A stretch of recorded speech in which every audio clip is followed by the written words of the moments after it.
ಎಲ್ಲರಿಗೂ ನಮಸ್ಕಾರಗಳು. ಪ್ರಗತಿಪಥ ಪಾಠಶಾಲೆ ಯೂಟ್ಯೂಬ್ ಚಾನಲ್ಗೆ ಎಲ್ಲರಿಗೂ ಸ್ವಾಗತ. ಈ ಒಂದು ವಿಡಿಯೋದಲ್ಲಿ ಸುಮೇರು ಕನ್ನಡ ಭಾಗ 2 7ನೇ ತರಗತಿಯ ಒಂದು ವಿಷಯಕ್ಕೆ ಸಂಬಂಧಿಸಿದಂತೆ ಚಟುವಟಿಕೆಯ ಸಹಿತ ಅಭ್ಯಾಸ ಪುಸ್ತಕದ ಒಂದು ಪ್ರಶ್ನೋತ್ತರಗಳನ್ನು ವಿವರಣೆ ಮುಖಾಂತರ ಹೇಳುವಂಥ ಪ್ರಯತ್ನವನ್ನು ಮಾಡಿದ್ದೇನೆ.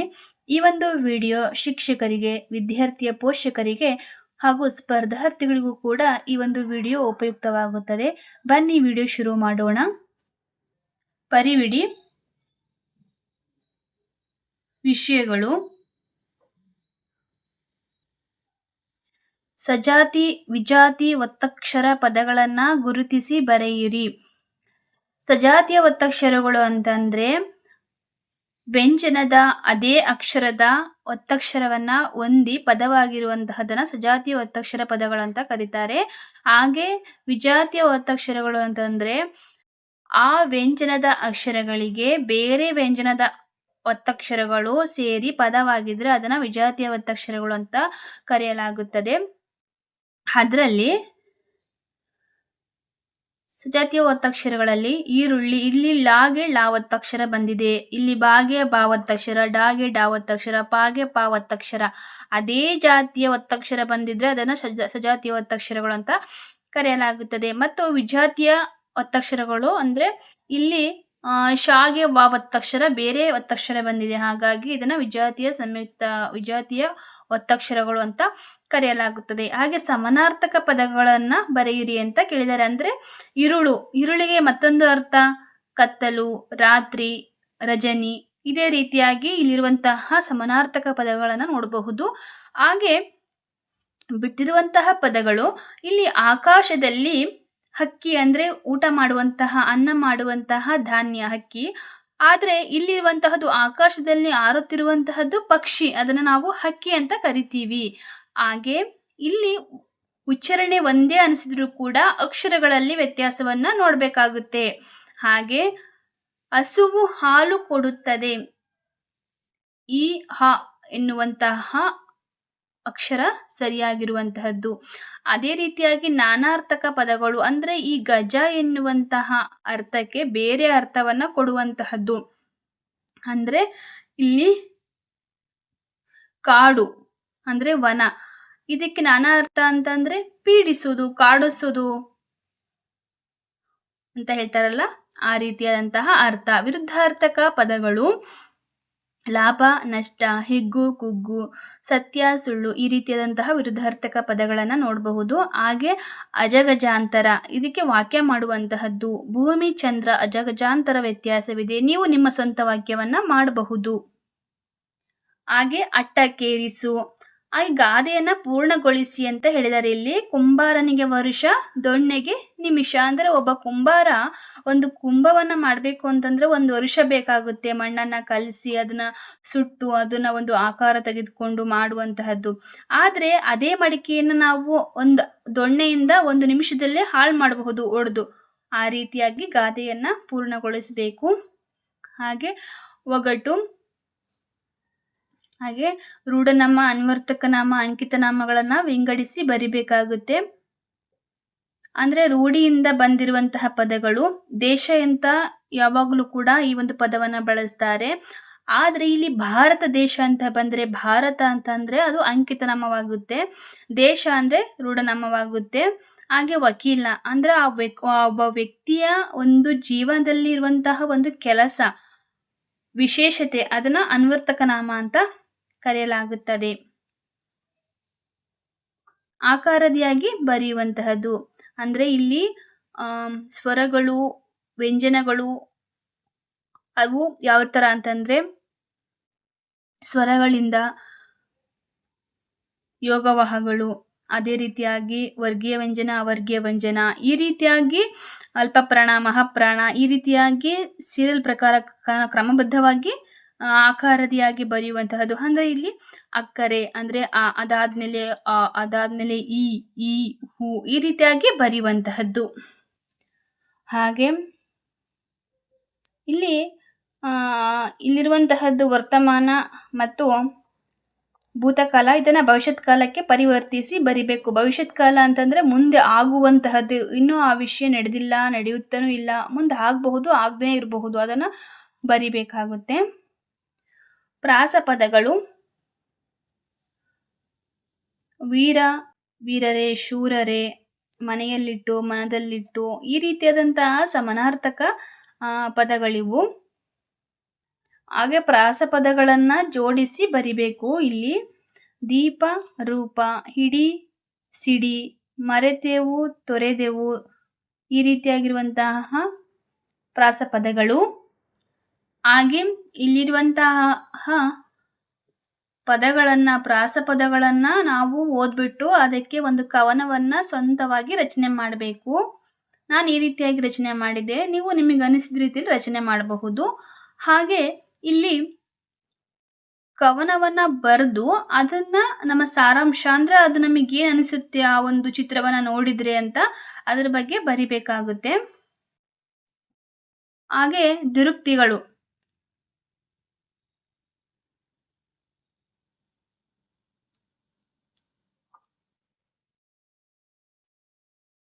ಇಲ್ಲಿ ಗೆರೆ ಎಳೆದಿರುವಂತಹ ಪದಗಳು ದ್ವಿರುಕ್ತಿಗಳು, ಅವುಗಳನ್ನು ವಾಕ್ಯ ಮಾಡಿಕೊಟ್ಟಿದ್ದಾರೆ, ಅವುಗಳನ್ನು ನಾವು ಗೆರೆ ಹಾಕಿದ್ದಾರೆ, ಅವುಗಳನ್ನು ಮತ್ತೊಮ್ಮೆ ಪಟ್ಟಿಯಲ್ಲಿ ಬರಿಬೇಕಾಗುತ್ತೆ.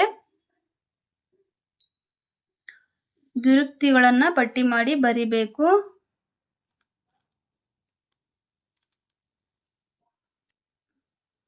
ಜೋಡು ನುಡಿಗಳು ನಯ, ವಿನಯ, ಕಾಡು, ಮೇಡು, ಏಳು, ಬೀಳು, ಮೇಲೆ, ಕೆಳಗೆ, ಹಬ್ಬ, ಹರಿದಿನ.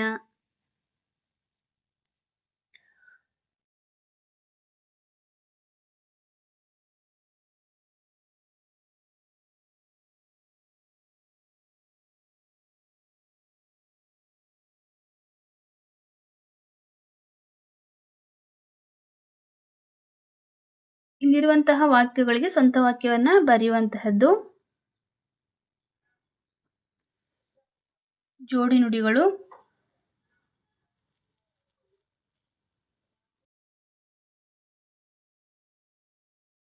ದೇಶೀಯ, ಅನ್ಯದೇಶೀಯ ಪದಗಳು,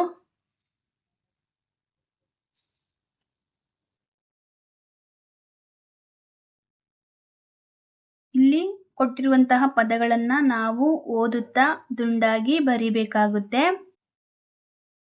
ಹಾಗೆ ಇಲ್ಲಿರುವಂತಹ ದೇಶೀಯ ಪದಗಳು, ಅನ್ಯದೇಶೀಯ ಪದಗಳು, ಇವುಗಳನ್ನು ವಿಂಗಡಿಸಿ ಬರಿಬೇಕು. ಲೇಖನ ಚಿಹ್ನೆಗಳು ಅಲ್ಪ ವಿರಾಮ ಚಿಹ್ನೆ, ಅರ್ಧ ವಿರಾಮ ಚಿಹ್ನೆ, ಅಧಿಕ ಚಿಹ್ನೆ, ಪೂರ್ಣ ವಿರಾಮ ಚಿಹ್ನೆ, ಆವರಣ ಚಿಹ್ನೆ, ಭಾವಸೂಚಕ ಚಿಹ್ನೆ, ಉದ್ಧರಣ ಚಿಹ್ನೆ, ಪ್ರಶ್ನಾರ್ಥಕ ಚಿಹ್ನೆ, ವಿವರಣಾತ್ಮಕ ಚಿಹ್ನೆ. ಹಾಗೆ ಇಲ್ಲಿರುವಂತಹ ಪದಗಳನ್ನು, ಅವುಗಳು ಹಾಕಿರುವಂತಹ ಲೇಖನ ಚಿಹ್ನೆಗಳನ್ನು ಗಮನಿಸುತ್ತಾ ಬರಿಬೇಕು. ಇದರಿಂದ ನಮಗೆ ಲೇಖನ ಚಿಹ್ನೆಗಳನ್ನು ಯಾವ ಪದಗಳಿಗೆ, ಯಾವ ವಾಕ್ಯಗಳಿಗೆ ಹಾಕಬೇಕು ಅಂತ ಗೊತ್ತಾಗುತ್ತದೆ. ಲೇಖನ ಚಿಹ್ನೆಗಳನ್ನು ಹಾಕಿ ಬರಿಬೇಕು.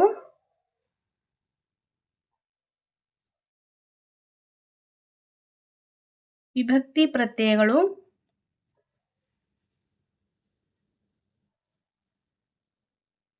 ವಿಭಕ್ತಿ ಪ್ರತ್ಯಯಗಳು ಪ್ರಥಮವು, ದ್ವಿತೀಯ, ಅನ್ನು, ತೃತೀಯೆಯಿಂದ, ಚತುರ್ಥಿ, ಗೆ, ಕೆ, ಹೀಗೆ, ಪಂಚಮಿ ದೆಸೆಯಿಂದ, ಷಷ್ಠಿಯ, ಸಪ್ತಮಿ, ಅಲ್ಲಿ, ಈ ರೀತಿಯಾಗಿ ಪದಗಳನ್ನು, ನಾಮಪದಗಳನ್ನು, ವಿಭಕ್ತಿ ಪ್ರತ್ಯಯಗಳು ಸೇರಿ ಆಗುವಂತಹ ಪದಗಳನ್ನು ಬಿಡಿಸಿ ಬರೆಯಬೇಕು.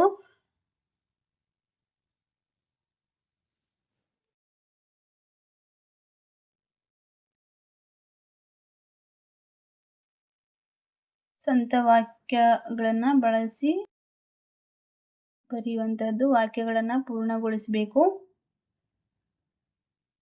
ಹಾಗೆ ವಿಭಕ್ತಿ ಪ್ರತ್ಯಯಗಳು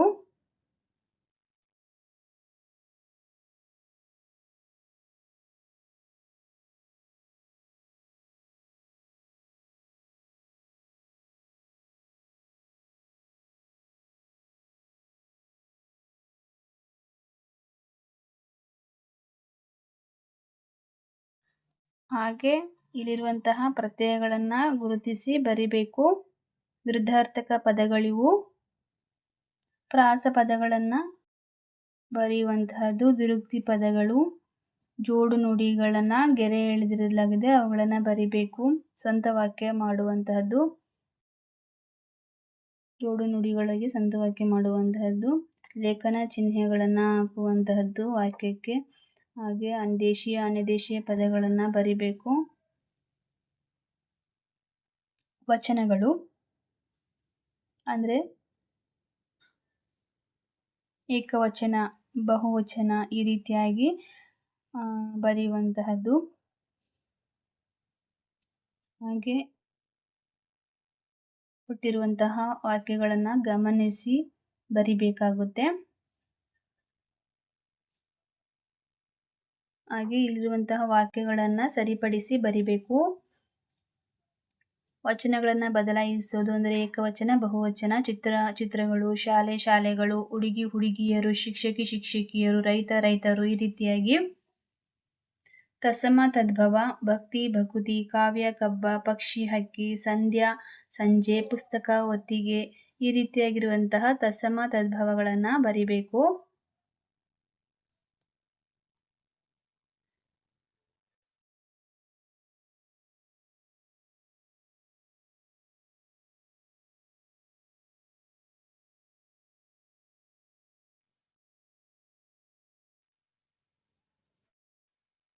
ಸಮಾಸಗಳು ಮಳೆ ಪ್ಲಸ್ ಕಾಲ, ಮಳೆಗಾಲ ಈ ರೀತಿಯಾಗಿರುವಂತಹ ಪದಗಳನ್ನು ಬಿಡಿಸಿ ಬರಿಬೇಕು. ಸಮಾಸವನ್ನು ಹೆಸರಿಸಬೇಕಾಗುತ್ತೆ.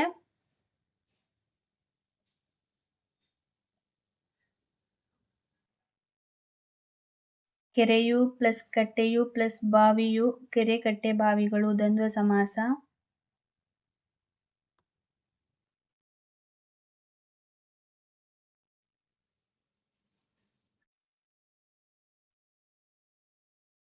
ಹಾಗೆ ಸಮಾಸದ ಹೆಸರನ್ನ ಬರಿಬೇಕಿಲ್ಲಿ, ಬಿಡಿಸಿ ಪದಗಳನ್ನು.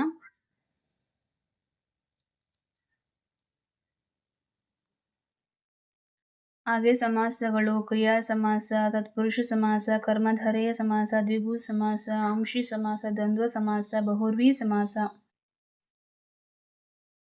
ಹಾಗೆ ಸರಿಯಾಗಿ ಜೋಡಿಸಿ ವಾಕ್ಯವನ್ನ ಮಾಡಬೇಕಾಗುತ್ತೆ. ಸೂರ್ಯನು ಮುಂಜಾನೆ ಉದಯಿಸುತ್ತಾನೆ ಈ ರೀತಿಯಾಗಿ ವಾಕ್ಯಗಳನ್ನು ಸರಿಯಾಗಿ ಜೋಡಿಸಬೇಕು.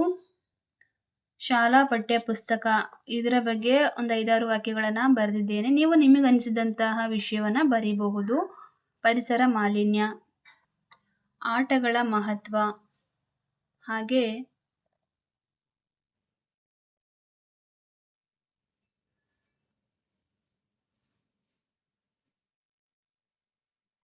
ಕಿರುಪರೀಕ್ಷೆ ಅಂದರೆ ಇಲ್ಲಿರುವಂತಹ ವಿಭಕ್ತಿ ಪ್ರತ್ಯಯಗಳನ್ನು ಸರಿಯಾಗಿ ಜೋಡಿಸಿ ಬರಿಬೇಕು, ಹೊಂದಿಸಿ. ಹಾಗೆ ಇಲ್ಲಿ ಸೂಚಿಸಿದಂತಹ ಪದಗಳಿಗೆ ವಾಕ್ಯವನ್ನು ರಚಿಸಬೇಕಾಗುತ್ತೆ. ಹಾಲು ಸಕ್ಕರೆ ಆರೋಗ್ಯ ಅಂದರೆ ಹಾಲು ಸಕ್ಕರೆ ಆರೋಗ್ಯಕ್ಕೆ ಒಳಿತು ಈ ರೀತಿಯಾಗಿ ಬರಿಬೇಕು. ಬಹುವಚನ ರೂಪದಲ್ಲಿ ಬರೆಯುವಂತಹದ್ದು. ಹಾಗೆ ವಾಕ್ಯಗಳನ್ನು ಸರಿಪಡಿಸಿ ಬರೆಯುವುದು. ಹಾಗೆ ಪದಗಳನ್ನು ಕೂಡಿಸಿ ಚಳಿ ಪ್ಲಸ್ ಕಾಲ ಚಳಿಗಾಲ, ಕಾಲಿನ ಪ್ಲಸ್ ನೋವು ಕಾಲು ನೋವು, ದೇವರ ಪ್ಲಸ್ ಆಲಯ ದೇವಾಲಯ ಈ ರೀತಿಯಾಗಿ ಜೋಡಿಸಿ ಬರಿಬೇಕಾಗುತ್ತೆ. ಹಾಗೆ ಸಮಾಸಗಳನ್ನು ಹೆಸರಿಸಬೇಕು. ಸಂಭಾಷಣೆ ಇಲ್ಲಿರುವಂತಹ ಚಿತ್ರವನ್ನು ಗಮನಿಸಿ ಅಲ್ಲಿ ಏನು ಸನ್ನಿವೇಶ ನಡೆದಿದೆ ಅಂತ ಬರಿಬೇಕು. ಹಾಗೆ ಚಿತ್ರಗಳನ್ನು ಗಮನಿಸಿ ವಾಕ್ಯಗಳನ್ನು ಬರಿಬೇಕು. ರೈತ ಎನ್ನುವಂತಹ ಗದ್ಯ ಭಾಗ ಓದಿ ಅದಕ್ಕೆ ಸಂಬಂಧಿಸಿದ ಪ್ರಶ್ನೆಗಳಿಗೆ ಉತ್ತರವನ್ನು ಉತ್ತರಿಸಬೇಕು. ಹಾಗೆ ಸನ್ನಿವೇಶಕ್ಕೆ ತಕ್ಕಂತೆ ಸಂಭಾಷಣೆಯನ್ನು ಬರೆಯಿರಿ ಅಂತ ಕೇಳಿದ್ದಾರೆ. ಇಲ್ಲಿ ಪ್ರವಾಸಕ್ಕೆ ಹೋಗಲು ಅನುಮತಿ ಕೋರಿ ತಂದೆ ಮಗಳಿಗೆ ನಡೆಯುವಂತಹ ಸಂಭಾಷಣೆ.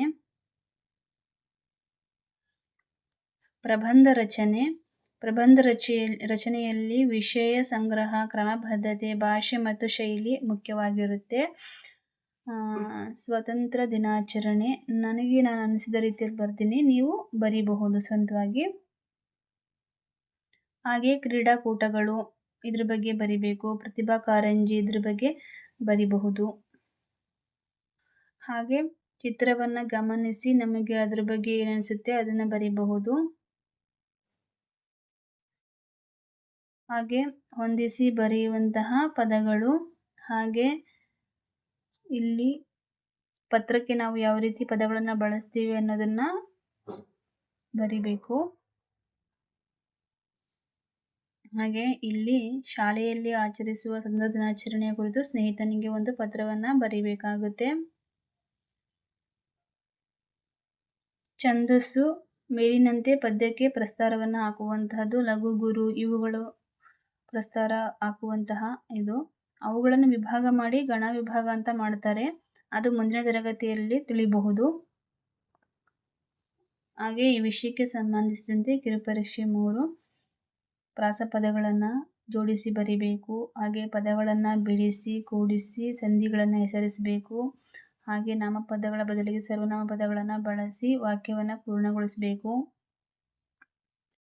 ಹಾಗೆ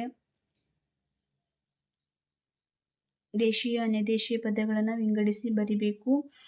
ಪದಗಳನ್ನು ಕೂಡಿಸಿ ಸಮಾಸವನ್ನು ಹೆಸರಿಸಬೇಕು. ಹೆಚ್ಚಿನ ಜ್ಞಾನಕ್ಕಾಗಿ ಅಂದರೆ ಕೊಟ್ಟಿರುವಂತಹ ಪದಗಳ ಅರ್ಥಗಳ ಶಬ್ದಗಳ ಅರ್ಥ, ಸಮಾನಾರ್ಥಕ ಶಬ್ದಗಳು,